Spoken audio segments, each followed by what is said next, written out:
जय जगन्नाथ। नमस्कार दर्शक बंधु, प्रेरणा को आपण मान को अनेक अनेक स्वागत। आज मोर एक नियारा कवितार शीर्षक हेउची देशद्रोह। कविताटी शेष पर्यंत शुणिबे, भल लागिले लाइक और कमेंट निश्चय करिवे। कविताटी एहिपरि। देशद्रोह हत्या कला देश प्राण धन करिब किए भरणा। सारा देश आज स्तब्ध होईची बुद्धि बाट हुए बणा। धनरत्न जदि चोर खंट निये मनरे लागे आघात। देशद्रोह भली बड़ अपराध जीवन करे निपात। देशर पतन राज्य पराधीन देशद्रोहरु घटिची। पुराणठु इतिहास पर्यंत एपरि दृष्टांत अछि। गुप्तचर अंतर्घाती जहा कले रहिब अपूरणीय। फेरिकी पाइब पुओ को जेउ मा कोळ होई गला शून्य। निरीह युवक बलिदान देले कियो बा तांकर दोष। पत्नी पिला तांक झुरी हेउछंती सर्वस्व होइला शेष। अर्थ लोभरे अनर्थ करिले भाबिलेनी पछ आग। इज्जत महत सबु चलीगला आगकू कि हेब देख।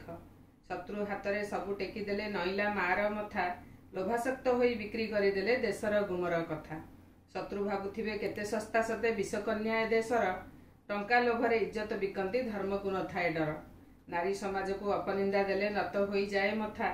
लज्जा शब्दटी नारीक भूषण अमूल्य पुराण कथा।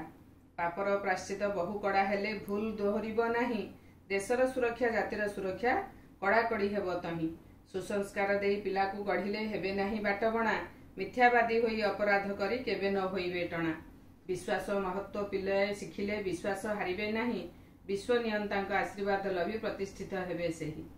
वीडियोटी शेष पर्यंत देखिथिबार बहुत बहुत धन्यवाद।